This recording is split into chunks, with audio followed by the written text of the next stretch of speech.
Hey, what's up, guys? It's Slack out here, and I just wanted to show off this cool sugarcane farm design that I came up with. Now, this type of farm has existed for a while, using this like bud detection to work, but I've never seen someone use this switch with a sugarcane farm before. So I thought I would just give a quick tutorial of how to do so. Now, because it is taking advantage bud power or quasi-connectivity.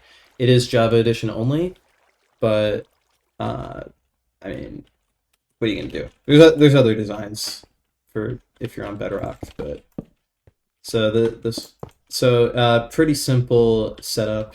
First, you just do the output chest, then hopper. Then you want to go 7 blocks in this direction, and just pop a corner like that, and then fill this with sand. You can put one water source here.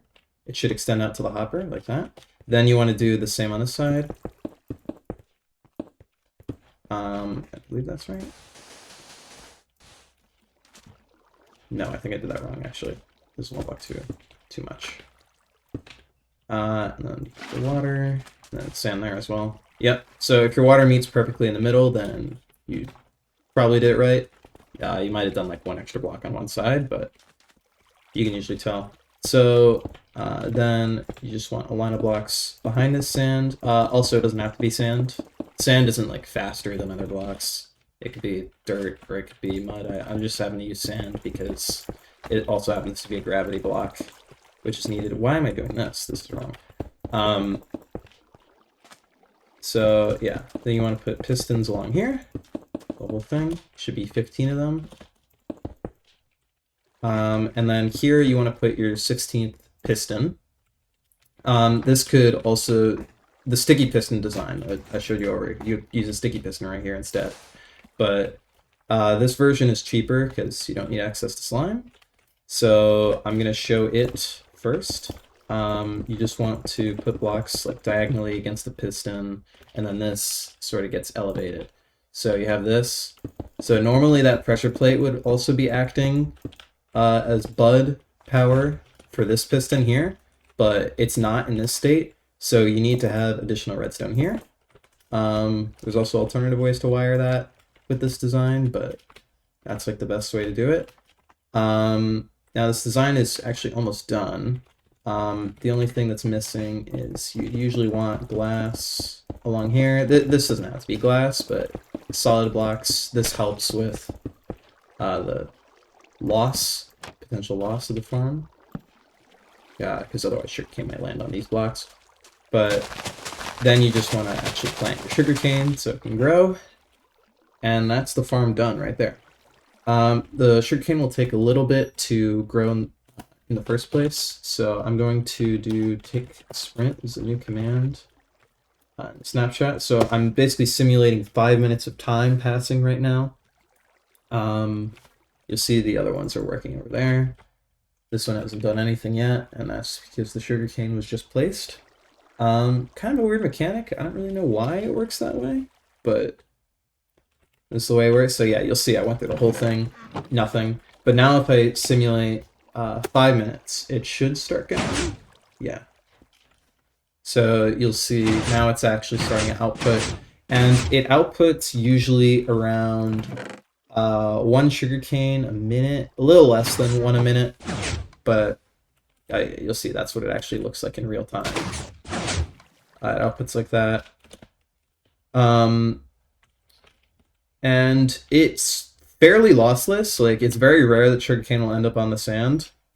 It's not really worth correcting it. You could if you use like moss or mud, and then you put like a hopper line underneath.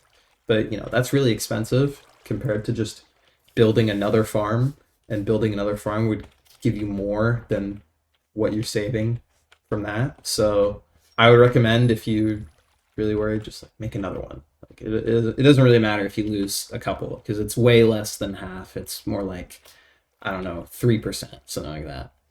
So it's more worth it to just build another one than to worry about that output. Now if you want another couple things to note. So this is the design with the sticky piston. Get rid of this. and then you put the pressure plate. This can be any block. This can even still be sand, but basically the reason why you need 2 blocks for this is because otherwise the sand will fall, and then it will update the piston again, and the power will have been on by the time. This is basically to add a little bit of delay, because the second sand has to fall before the first one lands. But because this pulls it down instantly, you don't need to worry about that delay. It's just because it would basically cause an infinite loop if you used a piston and sand. See, now it's a little. So if you tried this design, that wouldn't work, and the reason is this happens. It's because when the sand falls, it causes it to push again. So to avoid that, either 2 sand blocks and the alternative design, or sticky piston works because it will instantly pull the block after an update is performed. Yes. So that's pretty much the entire design. You can decorate it how you like. Fairly efficient. Well, pretty much as efficient as you can get at this cheap of level. Oh, one other thing to note, final thing of note, is this boat. On some servers, boats will despawn for lag. So if you want to avoid that, you can use an armor stand instead, or you can put something in the boat. So you can do that. So the way I just did that is you have to be moving when you punch it. And I just aligned it with a fence. You can then get rid of the fence. As long as it's over both blocks, it'll work perfectly. And with sand, then you need 3 blocks with an armor stand. So there I recommend either just get the sticky piston or put a mob in a boat. Because if you do 3 blocks, then you have to like cut off one of these. It's really annoying.